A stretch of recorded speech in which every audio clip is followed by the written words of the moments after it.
곽 작가님은 어떤 뉴스를 준비해 주셨습니까? 저는 이게 사실 굉장히 과학계에서 많이 홍보도 되고 화제도 됐었던 이야기인데 우리 과학과 사람들에서는 왠지 좀 안 다루고 넘어갔던 것 같은. 그게 우리가 모르는 거 아니었을까? 아니요, 사실 그게 제가 이제 어떤 교수님을 한 분 찍어놓고 같이 하려고 준비하고 있었는데 K 박사님이 뜬금없이 갑자기 돌아오셔가지고 그게 약간 지금 그런 상태였어요. 제가 방해를 한 거예요? 네, 그렇습니다. 네. 뮤온 G 빼기 2, 뮤온 G-2 실험이라고 하는 그 실험 결과가 충격적이었다. 사실 그렇게 충격적이지는 않았는데 굉장히 화제가 많이 됐었기 때문에 그 내용 좀 설명드려 보도록 하겠습니다. 네. 결론부터 먼저 말씀을 드리면 지난 4월 7일 우리나라 시간으로는 아마 4월 8일이었던 것 같아요. 미국의 페르미랩이라는 곳에서 발표한 연구 결과에 따르면 우리 세상을 이루고 있는 기본 입자 중에 뮤온이라는 입자가 있는데 그 뮤온이라는 입자가 이제 자력을 강하게 받았을 때 쉽게 말하면 얼마나 밀리느냐 그거를 나타내는 수치로 이제 G라는 수치가 있습니다. 알파벳 G라는 수치가 있는데 그게 2보다 조금 크거든요. 2보다 얼마나 큰지를 측정한다라고 해서 G 빼기 2 실험이라고 하는 건데 이론적으로 계산을 해봤을 때 하고 실험적으로 측정을 해봤을 때 하고 그 차이가 실험하기 전에 차이가 대충 우리가 뭐 한 1억 분의 1 차이, 10억 분의 1 차이 정도로 맞출 수 있을 거라고 생각을 하면서 실험을 했거든요. 네. 그런데 그거보다 거의 한 뭐 100배, 1000배 차이가 나는 한 100만 분의 1, 100만 분의 2 정도 차이가 난 거예요. 그러니까 일어나고 실제 차이가 100만 분의 1밖에 차이 안 났다라고 하면 별거 아닐 수도 있는데 우리가 예상한 거는 한 10억 분의 1까지도 맞출 수 있지 않을까라고 충분히 예상을 했는데 그보다 한 100배 정도 더 차이가 났다.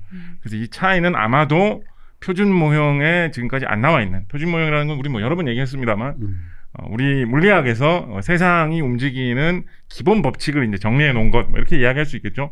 거기에 포함되지 않는 뭔가가 있기 때문에 이런 차이가 나오는 것이 아니냐라는 그런 이야기가 이제 막 솔솔 나오고 있는 거죠.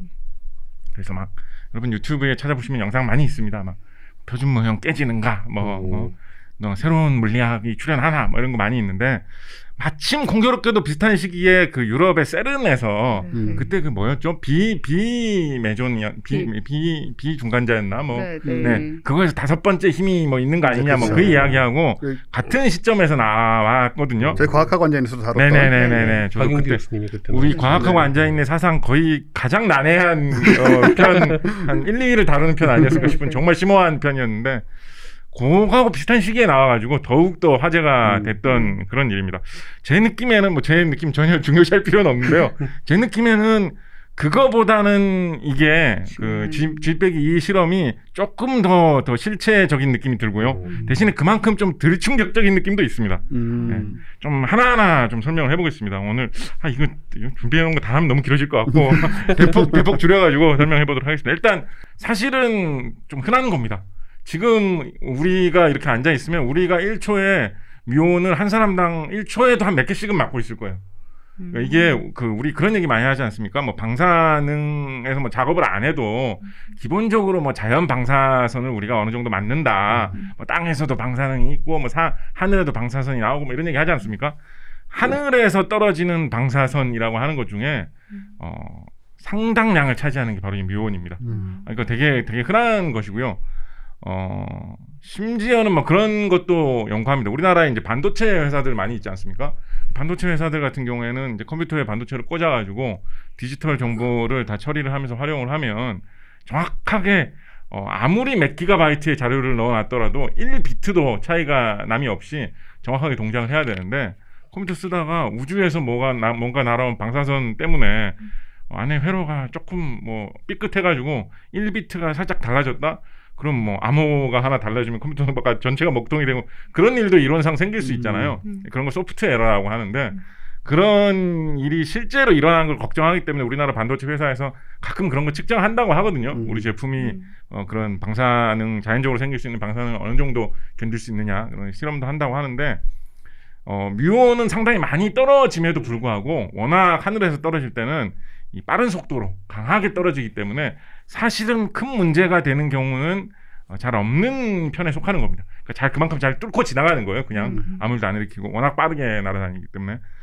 그렇지만은 요즘 워낙 이제 반도체들이 정밀해지고 있기 때문에 앞으로는 뮤온도 좀 따져야 되는 거 아니냐 뭐 이런 이야기가 왕왕 나오고 있고요. 그 뮤온이 그 상대성 이론 얘기할 때 맞습니다. 속도 이제 우주에서 대기 상층에서 생겨서 지구까지 떨어지는 때 이제 그 속도 때문에 시간 지연이 되어서 원래 뉴온 수명이 100만 분의 2초인데 그 시간 동안에 그 지상까지 떨어질 수가 없는데 속도가 어마어마하게 빠르기 때문에 시간 지연이 되는 바람에 살아남아서 떨어진다.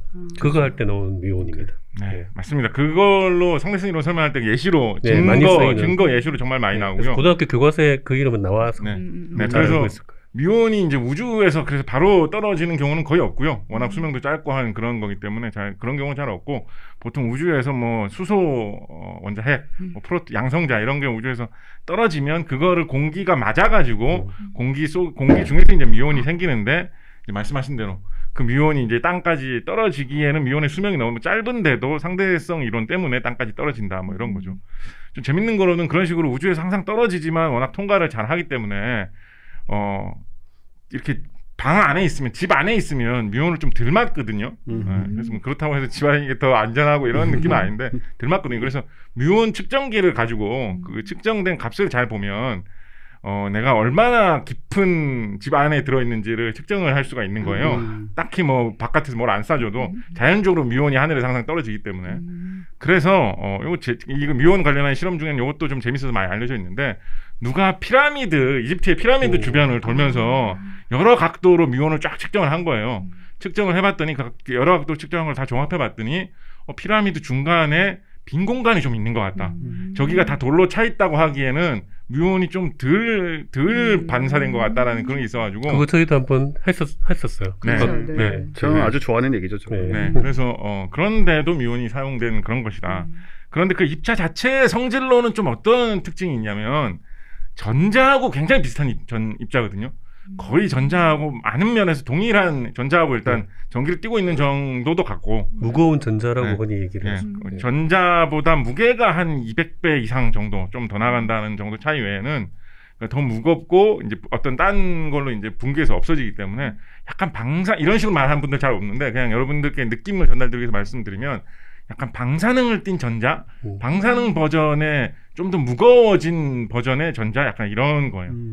그런 게 뮤온인데 그러면 생각해보면 그러면 전자보다 한 200배 더 무거운 입자도 있으면 그보다 훨씬 더 무겁고 더 방사능이 센 뭐 그런 버전의 전자도 하나 있을 수도 있는 거 아니야 싶죠? 그런 게 또 있습니다. 그거에 이제 타우 입자라고 하는 타우온이라고도 하는 왜 일렉트론 뮤온은 온으로 끝나면서 타우는 타우온이라고 안 하고 타우 입자라고 좀 많이 하는지 모르겠는데 타우온이라고 하시는 분도 있는데 타우 입자라는 게 또 더 무거운 버전도 있어요. 전자가 있고 전자보다 무거운 버전인 뮤온도 있고 뮤온보다 더 무거운 버전인 타우온이라는 것도 있거든요. 타우 입자도 있거든요. 네, 그걸 경입자라고 하죠. 네네네. 세 개 이제 렙톤인데 렙톤이 그렇게 이제 세 개의 전자하고 되게 비슷한 게 세 개가 있는데 그게 이렇게 무게에 따라서 세 가지 버전이 있는 거예요. 우리에게 제일 친숙한 전자하고 한 칸 더 무거운 뮤온, 한 번 더 무거운 타우온 이렇게 세 개가 있는데 그러면 세 개가 있으면 네 번 더 무거운 건 없나 싶은데 더 무거운 건 또 없어요. 그거를 그때 박 교수님이셨죠? 설명도 잠깐 해주셨는데 그거를 이제 우리 입자 물리학에서 세대라고 하거든요. 제일 가벼운 이제 전자가 1세대고 한 칸 더 무거운 뮤온이 2세대고 더 무거운 타우 입자가 3세대고 이런데 그 입자들이 3세대까지 있어요. 4세대가 왜 없는지는 몰라요. 되게 사람들이 뭐 연구 많이 하시는 분들은 나름대로 여기 더 할 말씀이 있으시겠죠. 근데 기본적으로는 왜 입자가 3세대까지밖에 없고 4세대 입자는 없을까? 그런 게 되게 이상한 수수께끼 중에 하나인데 그거는 우리가 지금 모르는 부분이다. 뭐 약간 그 표준 모형이 그냥 모아놓은 지식을 그냥 모아놓은 느낌일 뿐이다라는 거에 증거 중에 하나로 언급되는 것이 이 세대가 왜 3세대까지밖에 없느냐라는 것인데 뮤온은 전자의 2세대 버전에 해당한다. 전자하고 굉장히 비슷한 거나 무게만 다를 뿐이다. 뭐 이 정도 생각하시면 되겠습니다. 그 표준 모형 처음에는 뮤온도 없었고 그렇죠. 뮤온이 발견되니까 누가 이거 주문했냐 라고 그게 뮤온입니다. 처음 발견됐을 때. 원래는 사람들이 당연히 너무 당연하지만 당연히 전자로 이 자력의 효과를 측정하는 실험을 먼저 했었습니다. 전자 우리가 친숙한 거고 주변에서 제일 쉽게 구할 수 있는 거고 우리 뭐 전자 제품 속에도 전자는 얼마든지 많이 쓰고 있고 우리가 잘 다룰 수 있는 거니까요. 그래서 전자의 이제 자력에 영향을 받는 그런 것을 측정을 했는데 이제 강한 자기장 속에 전자를 집어넣으면 이제 전자 하나가 아주 작은 자석이라고 볼 수 있거든요. 그게 이제 약간 비유적인 말이 아니라 실제로도 그런 게 실제 우리가 사용하는 그런 자석 있잖아요. 진짜 세상에 있는 그냥 자석 그런 것도 사실은 그 전자나 그 속에 들어있는 원자 핵에 그 갖고 있는 그 자력의 방향이 한 방향으로 쫙 다 정렬이 돼 있기 때문에 실제로도 그걸 자석으로 쓸 수 있는 거거든요. 그러니까 정말로 문자 그래도 전자 같은 거는 입자 하나가 아주 작은 자석이다라고 생각해도 크게 다르지 않은데 그거를 강한 자기장 속에 집어넣으면 당연히 약간 이렇게 밀리겠죠, 그죠? 근데 밀리는데 그냥 밀려서 뚝 이렇게 한쪽으로 튕겨 나가는 게 아니고 이 전자의 이 자력은 그 스핀이라고 하는 현상, 전자 자체가 스스로 도는 듯한 그 현상, 그것 때문에 애초에 생긴 것이기 때문에 자력을 받아도 그냥 한쪽으로 재미없게 쭉 밀리고 마는 게 아니라 도는 모양이 바뀌듯한 이런 현상이 관찰됩니다. 흔히 이제 많이 비유하는 게 이제 팽이 같은 걸 돌리거나 아니면 동전 같은 거 이렇게 딱 쳐가지고 뱅글뱅글 돌게 하면 넘어지기 전에 이렇게 비틀비틀 하잖아요. 그런 비틀거리는 모양을 나타내게 됩니다. 그래서 그 비틀거리는 정도가 얼마나 되는지, 그 비틀거리면서 도는 정도가 얼마나 되는지를 측정을 해가지고 이제 그거를 이제 이제 이론과 실제 실험을 결과하는 그 측정의 대상으로 삼는데 그 값을 이제 G 값이라고 부르는 거죠. 당연히 이제 더 강한 자기장에 넣어주면 더 이제 비틀거리는 정도가 더 이제 빨리 도는 정도로 이제 나타나게 되는데 그게 이제 그 계산을 해보면 2가 나오거든요. 숫자 2가. 사실 그게 왜 하필 1도 아니고 2냐라는 것도 사실 좀 재밌는 이야기인데 그거는 생략을 하고 해보면 2가 나오거든요. 전자로도 실험을 해보면 2가 나오고 예전에 막 30년대 이럴 때 그때 이제 뭐 이런 양자 이론 이런 게 별로 발달하기 전에도 이렇게 해보면 2가 계산해보면 2가 나왔거든요. 그런데 막상 측정을 해보니까 그래서 막 다 웬만한 그런 같은 전기를 띠고 있는 입자면 다 그렇게 2가 나올 줄 알았어요. 근데 해보니까 예를 들어서 중성자보다도 양성자 이런 걸 해보면 값이 한 6 막 이렇게 나옵니다. 그래가지고 양성자는 왜 2가 안 나오고 6이 나오지? 이상하게 생각했는데 그거는 그렇게 계산상으로 다룰 수 있는 간단한 입자가 아니고 그 안에 뭔가 내부에 딴 입자들이 모여서 돼 있는 것일 것이다 라고 생각을 할 수가 있는 거죠. 그 간단한 모형이 성립하지 않는 더 복잡한 구조였던 거죠. 실제로 양성자를 쪼개보니까 안에 쿼크가 업쿼크 2개, 다운쿼크 2개가 하나가 들어있고 양성자는 기본 입자가 아닌 거죠. 아니니까. 네, 그래서 그런 식으로도 이제 뭐 활용할 수가 있고 그런 건데 전자는 2가 나올 줄 알았는데 2가 안 나오고 2.00231 뭐 이런 식으로 약간 더 크게 나왔어요. 그게 되게 좀 거지 같다 약간 이런 식으로 생각을 했는데 뭐 그런 표현을 쓴 사람이 있는지 모르겠습니다만 그렇게 생각을 했는데 이제 뭐 우리 친숙한 과학적으로는 뭐 리처드 파인만 뭐 이런 분이 개척하신 그 양자 전기 역학, 양자 전기 동력학이라고 하는 퀀텀 일렉트로 다이나믹스가 발전하면서 그 차이가 어디서 오는지 사람들이 계산할 수가 있게 되는 거예요. 그러니까 쉽게 생각하면 이런 거라고 보시면 되는데, 그러니까 나중에 좀 이거를 여기 이 실험하는데 한국 분들도 IBS하고 카이스트 이런 데서 가서 실험하셨거든요. 다 아시는 분, 정통하신 분들 계실 테니까 한번 초대를 해가지고 더 깊게 한번 설명해 주시고, 제가 되게 대충 설명을 드리면 어떤 느낌이냐면 이 전자로 실험을 한다면 전자가 날아가면서 딴 입자에 부딪히면서 거기에 영향을 받아가지고 약간의 오차가 생기는 거예요. 근데 여기서 딴 입자에 부딪힌다는 게 뭐 공기 중에 있는 뭐 이런 거 부딪힌다는 이런 게 아니고요. 공기는 다 빼고 실험을 하거든요. 어차피 진공 상태에서. 우리 그 K 박사님께서 예전에 설명해 줄 때 그런 거 있었죠. 블랙홀에서는 아무 입자도 나올 수 없어야 되는데 쌍생성에 의해서 저절로 입자 2개가 동시에 생기게 되면 하나는 블랙홀 쪽으로 끌려가고 하나는 밖으로 나오기 때문에 그게 뭐 호킹 복사고 이런 거 설명해 주셨잖아요. 그런 식으로 아무것도 없는 허공 속에서 생기는 것들하고의 상호작용 때문에 정확하게 2가 안 나오고 조금 어긋난다라는 그런 식으로 이제 생각을 하게 됐고 실제로 그렇게 계산을 해보니까 정말 그 조금 차이 나는 걸 다 설명할 수가 있었어요. 막 노벨상 받고 막 이랬거든요. 사람들이 이제 그거를 점점 더 실험을 많이 해가지고 이제 가능한 모든 경우의 수를 다 따져보게 된 거예요. 그런 식으로 이상하게 기본 입자가 17가지가 있거든요. 그게 희한하게 이렇게도 나타나고 저렇게도 나타나고 뭐 이렇게도 부딪히고 이렇게도 한다고 해보자. 나타났다 없어졌다가 다시 나타났다가 딴 거하고 두 개하고 동시에 나타나가지고 서로 한번 반응을 일으킨 다음에 그거에 의해서 간접적인 영향을 받으면 어떻게 될까? 온갖 경우의 수를 다 따져본 거예요. 다 컴퓨터로 막 계산하는데 그렇게 해가지고 따져보니까 전자의 경우에는 이론적으로 계산한 값이 2.002319304362였는데 측정을 해보니까 여기까지 다 맞췄어요. 실제로 측정을 해보니까. 그러니까 이게 이런 과학 실험 분야에서 측정이 되게 잘 되는 것 중에 하나인 거예요. 그래가지고 이게 막 양자 이론이 잘 맞는다 이런 거 할 때 단골로 나오는 이야기거든요. 무슨 실험 중에 뭐 소수점 10자리까지 맞고 이런 게 세상에 없는데 이건 이렇게 잘 맞는다. 그런 거에서도 많이 나와요. 교양서 같은 거 보면 양자 이론이 너무 막 이상하고 이해가 안 되고 이런 측면이 많아가지고 사람들이 그게 뭐 사기 아니야 이런 식으로 생각하는데 그렇다고 하기에는 너무나 정확한 이론이다라고 할 때도 이 전자의 G값, 이 전자가 자력을 받았을 때 얼마나 비틀거리게 되느냐 그거를 측정한 값을 그 이론의 설명으로 양자 이론이 좋다라는 설명을 많이 하거든요. 그러니까 자연히 이제 그게 그렇게 이제 실험이 완벽하게 된 게 이제 뭐 한 7, 80년대 이럴 때 일이니까 이제 사람들이 다음 생각을 하게 된 거죠. 뮤온이라는 게 있는데 그게 전자의 무거운 버전이라며 뮤온으로도 한번 해보자. 진짜 똑같이 되는지 전자하고 똑같이 뮤온도 되는지 한번 해보자고 한 거예요. 그래서 실제로 열심히 준비를 해가지고 90년대에 사실 이미 한번 실험을 했었어요. 브룩헤이븐 국립연구소라는 데서 여기서 이게 이제 뉴욕 근처에 있는 롱아일랜드에 있는 연구소인데 여기서 1997년하고 2001년 사이에 실험을 열심히 했습니다. 그때 실험을 해보니까 당시 아니죠. 요즘 이론 값으로 2.0023318362인데 당시의 실험 값으로는 2.0023318418이 나온 거예요. 끝에가 362로 끝나고 418로 끝나고 이론보다 살짝 높게 나온 거예요.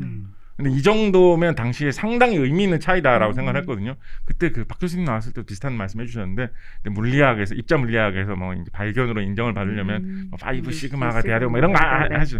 거기에는 도달은 못했지만 상당히 이 정도면 의미 있는 거다. 우연히 이렇게 기계 오차로 기계가 하다 보면 조금 더 높게 나오기도 하고 조금 더 낮게 나오기도 하고 이렇지 않겠습니까?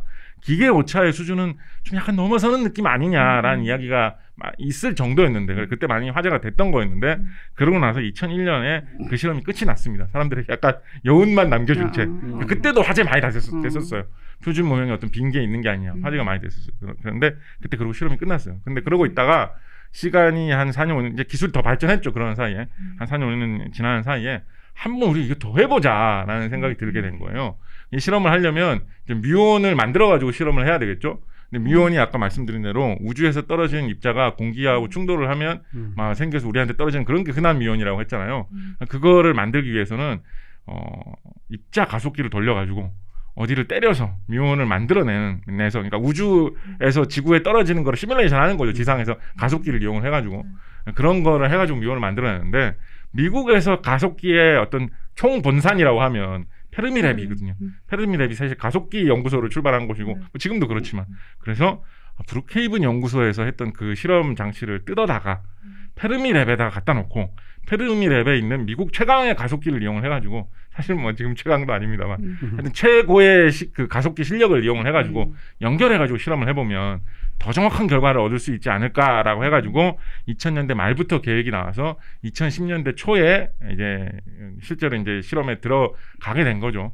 2013년에 그 실험 장비 중에 제일 중요한 부분이 이제 자석인데 그 자석을 브룩헤이븐 연구소에서 뜯어오는 그걸 했어요. 그 자체도 페르미랩에서 되게 약간 축제처럼 행사처럼 막 이렇게 했는데 이 페르미랩은 시카고에 있거든요. 시카고 근처에 있거든요. 근데 이제 브룩헤이븐 연구소는 뉴욕에 있으니까 뉴욕에서 시카고면 언뜻 생각해보면 그냥 미국의 전통적인 대도시고 약간 동부 느낌이고 하면 비슷할 것 같지만 뉴욕 시카고 거리가 대충 서울에서 도쿄 정도 거리 되거든요. 그래서 되게 멉니다. 근데 이 실험 장비를 이 자석이 크기가 한 15m 정도 되고 무게도 뭐 수십 톤 단위로 나오는데 그게 갑자기 이렇게 덜컹하는 게 3mm 이상 덜컹하면 고장이 날 것 같았대요. 그래서 굉장히 그거를 잘 실어 와야 되는데. 연구 자석인가요?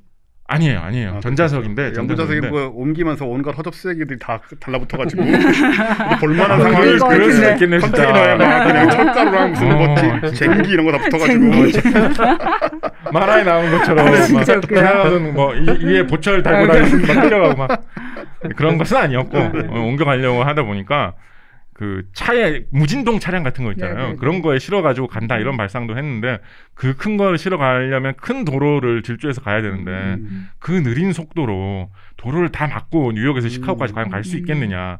불가능하다. 온갖 옵션을 다 생각을 해보다가 결국은 그때 어떻게 옮겼냐면 뉴욕이 바닷가에 있잖아요. 그러니까 그거를 큰 바지선에다 실어가지고 배로 일단 대서양으로 빼내온 거예요. 우와. 그래가지고 그거를 싣고 가가지고 남쪽으로 해가지고 저 마이애미 있는 곳 쿠바 앞바다까지 내려갔습니다. 그 남북으로 내려간 거리만 해도 대충 서울에서 필리핀까지 정도 거리가 돼요. 그 정도 내려간 다음에 이제 플로리다 톡 튀어나와 있거든요. 미국 지도를 보시면 그 톡 튀어나온 쿠바 앞바다를 지나가가지고 멕시코만 그쪽이죠. 쑥 들어가가지고 어디로 가느냐? 루이지애나의 미시시피 강으로 들어갔습니다. 그래가지고 그 강을 따라서 계속 다시 올라가가지고 다시 필리핀에서 서울까지 오는 정도 강을 타고 올라온 거예요. 그래가지고 시카고 근처까지 와서 거기서 다시 트럭으로 옮겨가지고 시카고로 결국은 페르미 연구소까지 간 거거든요. 그러니까 그게 더 쉽다는 판단인 거잖아요 지금. 그러니까 쉬운 것도 쉬운 거고 안 고장나게 하려고. 안 고장나게 하려고. 돈이 덜 들면서 안 고장나게 하려고 배에 싣는 방법을 택한 거예요. 물은 크게 흔들려도 이런 진동은 없으니까. 그러니까요. 그러니까 그리고 이제 그런 진동을 줄이는 설비를 하기가 좋잖아요. 바지선 같은 게 크니까. 그리고 이제 물길을 막아도 옆에서 좀 피해가는 이런 것도 좀 쉽고 천천히 움직여도 되고 그런 게 있으니까. 옮기는 데만 한 돈이 한 $300만 들었다라고 하고요. 그 옮겨가지고 페르미 랩에 도착한 난 저는 그게 정말 참 좋다라고 생각했는데 그게 결국 그래서 페르미에 성공적으로 도착했거든요. 도착한 날 그걸 약간 그 연구소 약간 축제처럼 한 거예요. 그래가지고 그 사진도 있어요. 그 자석이 사실 뭡니까? 15m짜리 큰 자석이 실려오는 날 보통 뭐 그런 거 들어오면 행사할 때 뭐 이렇게 높으신 분들 와가지고 높으신 분이셨던 분이 옆에 계셔가지고 좀 그런데 높으신 분 와가지고 막 테이프 자르고 뭐 이런 거 하지 않습니까? 그게 아니라 이 트럭에 자석 실려오는데 막 사람들 막 다 몰려와가지고 막 구경하고 동네 사람들도 막 와가지고 보고 연구원 뭐 그 자식들 뭐 가족들 와가지고 뭐 저 자석 뭐냐고 하면서 막 수백 명의 사람들이 막 그 뭐 퍼레이드 구경하듯이 자석 가는 장면을 막 보러 오는 그 사진도 찍어놓은 거 있거든요. 그래서 그참에 여기 아버지 연구소야 뭐 이런 식으로 소개도 하고 뭐 이랬던 것 같은데 되게 보기 좋더라고요. 별것도 아니지만 그 축제라고 하면서 하면 되게 친근하게 느껴지는 그런 느낌에서 또 페르미 연구소가 사진 보면 좀 약간 멋있게 생겼습니다. 약간 외계인이 침공해 오면 여기에서 연구한 기술로 막 방어할 것 같은 그런 건물처럼 생겼거든요. 그래서 좀 그림이 나오기도 하는데 하여튼 그런 되게 뭐 딱딱한 의미 없을 것 같은 과학의 그런 어떤 하나의 엔지니어링 절차일 뿐이지만 그것도 축제하면 축제가 되는구나 하는 좀 그런 느낌이 들어서 좀 재밌었는데 그래가지고 그거를 2013년에 그렇게 뜯어와가지고 다시 재설치를 하는데 또 한 뭐 1년 걸리고 그 다음에 그걸 그대로 써봐야 의미가 없겠죠. 이제 개량 작업을 이제 합니다. 개량 작업을 해가지고 이제 순조롭게 예상했던 대로 성능 향상 작업이 완료가 됐다라고 한 시점이 2016년 정도였고요. 그리고 그러니까 이제 싣고 와가지고 성능 개량하는 데만 한 3년 이렇게 걸린 거예요. 그리고 그거를 하는 동안 한쪽에서는 또 뭘 하고 있었겠어요? 이론 과학자들이 최신 이론에 따라서 또 가장 정확하게 이 뮤온의 지식값을 열심히 또 계산을 해놓은 거예요. 이론 작업한 과학자들만 한 100명 됩니다.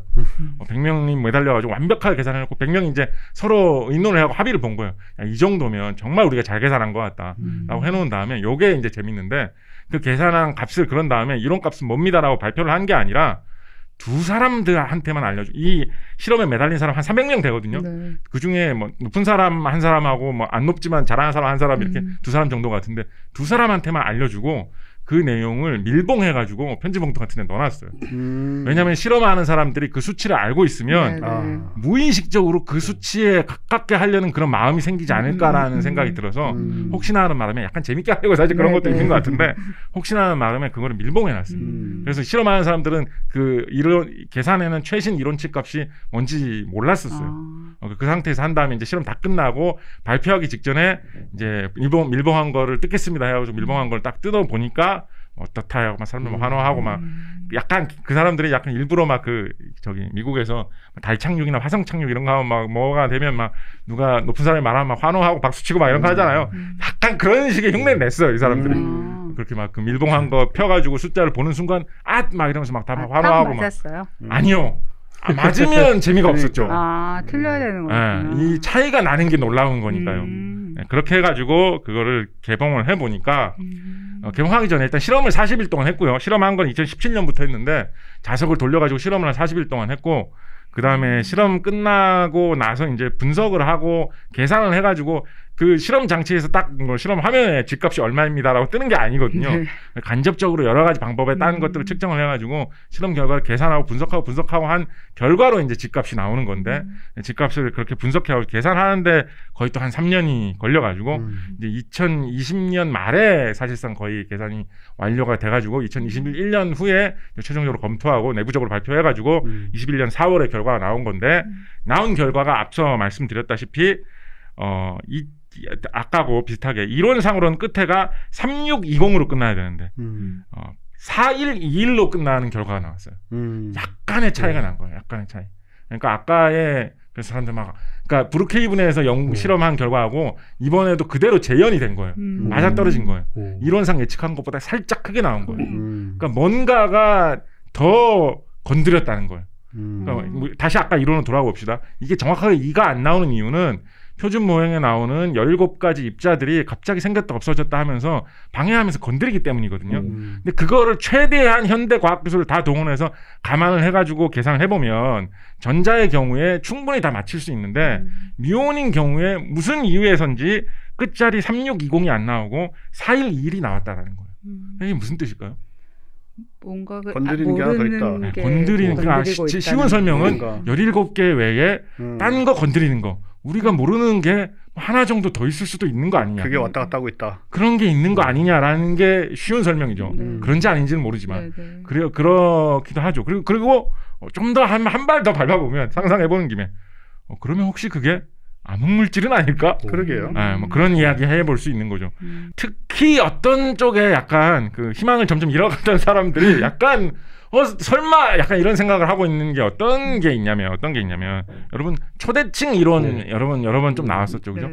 초대칭 이론 뭔지 살짝 정리해 보면 약간 어떤 거냐면 그 기본 입자들 중에 보면 이제 물질을 나타내는 입자들이 있잖아요. 예를 들어서 뭐 우리 무거운 일반적인 물질의 무게를 대부분 차지한다고 생각하는 뭐 업코크, 다운코크, 그거의 친구인 뭐 참코크, 스트레인지 코크, 톱코크, 버텀코크. 그 다음에 아까 말한 전자의 친구들이 다른 세대인 뮤온, 타우온, 거기에 딸린 중성미자들 이런 게 이제 우리가 물질을 이루고 있다라고 생각하는 입자들이고 그 다음에 힘을 매개한다고 생각하는 입자들인 뭐 광자, 글루온, W 보존, G 보존, 힉스 보존 뭐 이런 것들이 있죠, 그죠? 그래서 입자가 17개가 있는데 어떤 거는 물질을 이루고 있는 입자들이고 어떤 거는 힘을 매개하는 입자들이에요. 그래서 뭐 페르미온, 보존 이런 식으로 구분하죠. 근데 좀 이상하잖아요. 입자들이 다 같은 입자들이고 다 그 양자장 이론으로 계산하거든요. 그렇게 하는데 왜 한 12개 한 12개 정도는 물질이고 한 5개 정도는 힘을 매개하는 거고 12개, 5개는 누가 정해가지고 이렇게 나눠놨으며 왜 이렇게 두 개로 나눠져 있을까? 특히 뭐 이런 거 이상하다 생각 안 해보셨습니까? 전기하면 우리가 떠오르는 입자가 전자인데 전자가 마이너스 전자의 어떤 뭉친 어떤 결정체 같은 이런 느낌이잖아요. 생각해보면 그런 건데 전자는 물질을 이루는데 막상 그런 전자 기력을 매개하는 입자는 광자라는 또 딴 게 있고 이건 왜 이런 식으로 이상하게 돼 있을까? 설명이 사실 표준 모형 내에서는 깔끔한 설명이었거든요. 초대칭 이론을 말하는 사람들은 뭐라고 생각을 하냐면 초대칭 이론의 그 대칭이라는 점에 초점을 맞추면 어떤 거냐면 모든 입자는 항상 물질 입자하고 힘 입자가 있다라는 거예요. 그래서 광자는 힘을 매개하는 입자잖아요. 광자가 힘 입자 말고 물질 버전 광자도 사실은 있다라는 거예요. 그래서 그게 포티노고 전자 같으면 전자는 물질을 나타내는 입자잖아요. 근데 전자는 물질을 나타내는 입자인데 그게 아니라 힘을 나타내는 버전의 전자도 사실은 있다라는 거예요. 그게 이제 뭐 셀렉트론이고 뭐 이런 식으로 다 그렇게 해놨어요. 자기들이 상상을 해놨어요.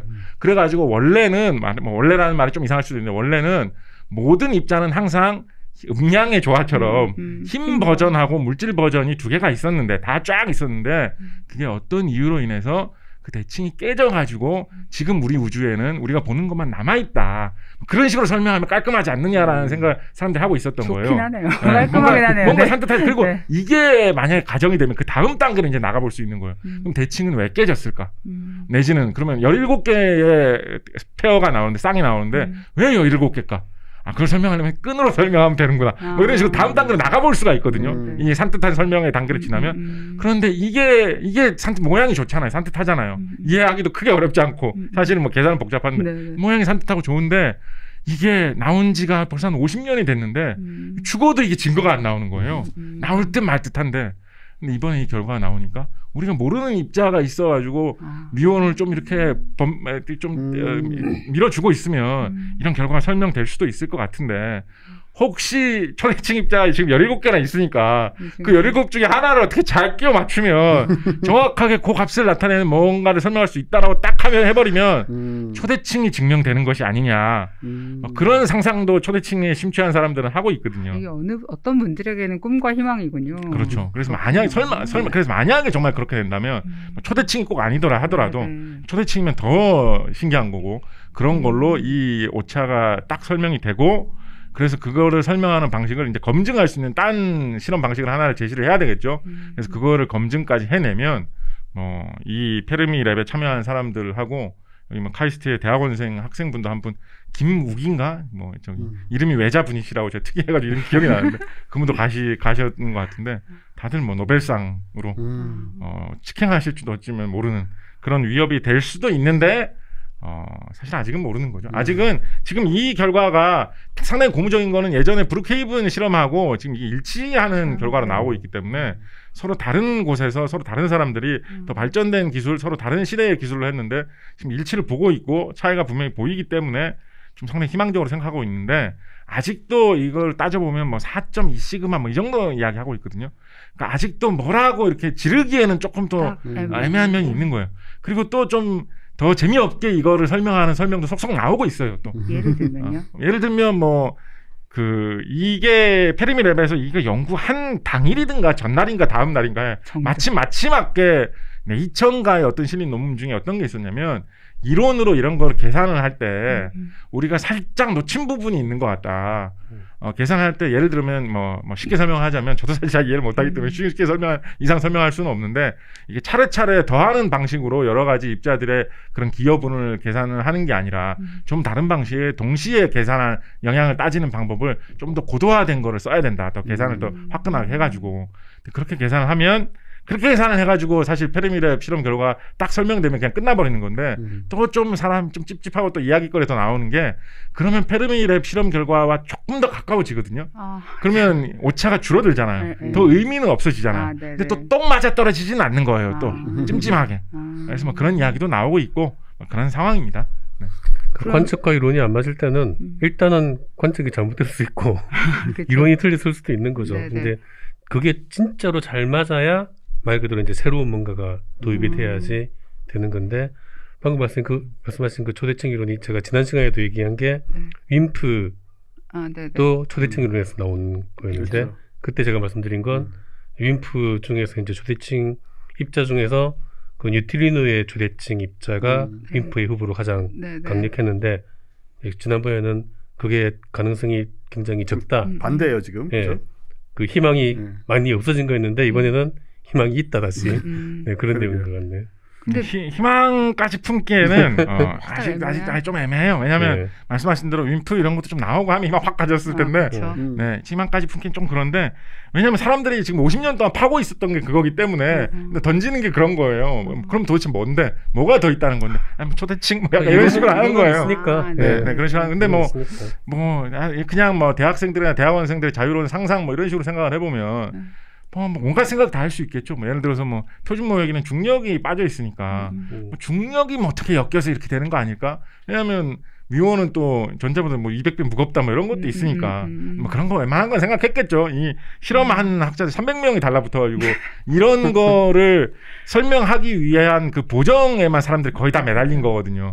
그러니까 웬만한 거는 다들 생각을 했을 텐데 혹시 뭔가 있을지 모르죠.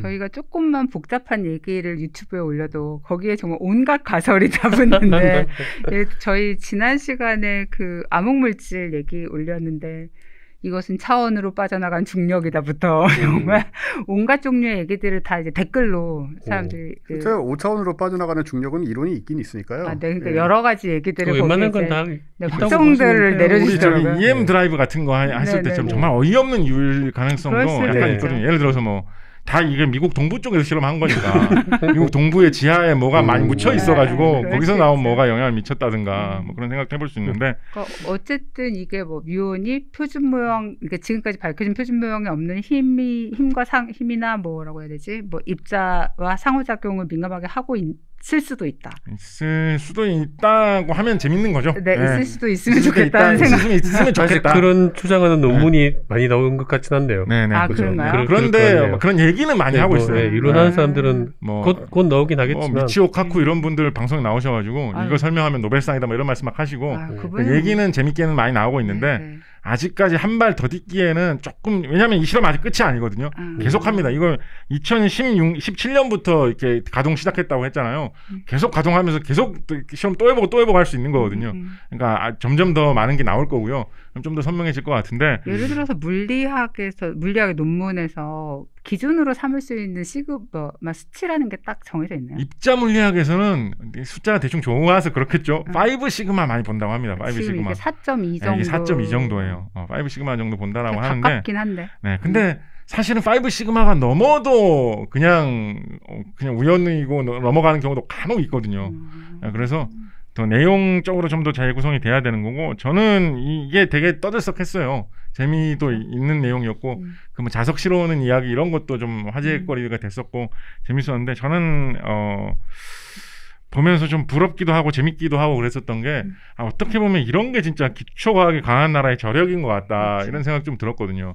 그 실리콘밸리 뭐 이런 데서 불어온 열풍 때문에 그런지 뭐를 하든지 간에 엘리베이터를 타고 30초 안에 설명할 수 있어야지 그 프로젝트를 보낼 수 있다 뭐 이런 이야기 되게 유행했었는데 맞아요, 네. 이런 거는 그거와는 되게 거리가 먼 그런 사업이거든요. 그런데 여기다가 엄청난 돈을 들여가지고 과학자들을 뭐 300명, 400명씩 고용을 해가지고 뮤온의 집값을 100만 분의 1 이하 이상의 정확도로 맞추는 실험을 하는데 국력을 기울여 보자 이런 식으로 한다는 게 이런 게 좀 기초과학의 저력이구나 싶기도 했고 이런 것도 한번 지르는 것도 재밌다 정말 그런 생각도 했습니다. 한편으로 재미있는 거는 아인슈타인은 100년 동안 항상 옳은 걸로 증명이 되어 왔는데 이 표준 모형은 뭔가 계속 불안한데 그게 또 맛이다라는 쫄깃한 부분. 그러니까 이 표준 모델이 지금 보면은 표준 모델이 맞는 걸 원하는 분은 아무도 없는 것 같고 항상 이렇게 조금씩 틀리고 그래가지고 뭔가 새로운 가능성이 이거는 설령 이제 초대층 이론 쪽으로 만약에 초대층 이론 쪽으로 간다고 한다면 그렇다고 해도 표준 모형이 막 틀리는 건 아니에요. 지금까지 밝혀진 표준 모형이 그대로 계속 다 맞는 거고. 고쳐서 쓸 수 있는 거잖아요. 네, 우리가 모르는 부분이 더 있는 거죠. 네, 계속 고치면 되기 때문에 크게 데미지는 틀린 게 없는 것 아니에요. 같은데. 그러니까 근데 상대성 이론은 고쳐 쓰지 않잖아요. 상대성 이론은 그렇죠. 절대 진리가 돼가지고. 그래서 표준 모형이 아까 말씀하셨지만 이것저것 자꾸 이제 수정되고 보완되고 하다 보니까 맞는 거냐 그게. 그런데 이론과 실험이 잘 맞다라는 게 지금까지 받아들여지는 이유죠. 과학자들이 정말 좋아하는 순간은 상대성 이론이 깨지는 걸 보는 것 같아요. 뭐 있을 수도 있잖아요. 계속 그 실험하다 보면 언젠가는 이상한 상황에서 그러고 싶어하는데 우리 유튜브에 또 댓글에 뭐 달리겠네요. 제가 이미 해냈습니다. 네, 상대성 이론 깬 분들 정말 많고요. 그러면 근데 이상하게 수학으로 안 하시고 그냥 말빨로 하시더라고요. 맞아요. 상대성은 양자 다 말빨로 깨시더라고요. 자, 이렇게 매우 복잡하지만 사실은 어떻게 보면은 굉장히 심플한 얘기일 수도 있는 실험을 했고 뮤온 집값 실험을 했고 그게 실험값이 계산값보다 크게 나왔다. 그래서 뭔가 새로운 입자 우리가 알지 못하는 입자가 있을 수 있는데 그것이 초대층 이론과 관련이 있을 수도 있다. 없을 수도 있지만 근데 이런 쪽으로 지금 아마 앞으로 또 실험이 또 계속되면 뭐 또 차이가 뭐 줄어들기도 하고 늘어나기도 하겠지만 물론 실험의 오류도 있을 수 있지만 여하튼 간에 우리가 모르는 어떤 부분들을 계속 탐구해 가는 거 그리고 이 탐구의 여지가 계속 남아있는 부분 이런 것들이 지금 우리한테는 좀 관심을 끄는 대목인 것 같은 생각이 듭니다.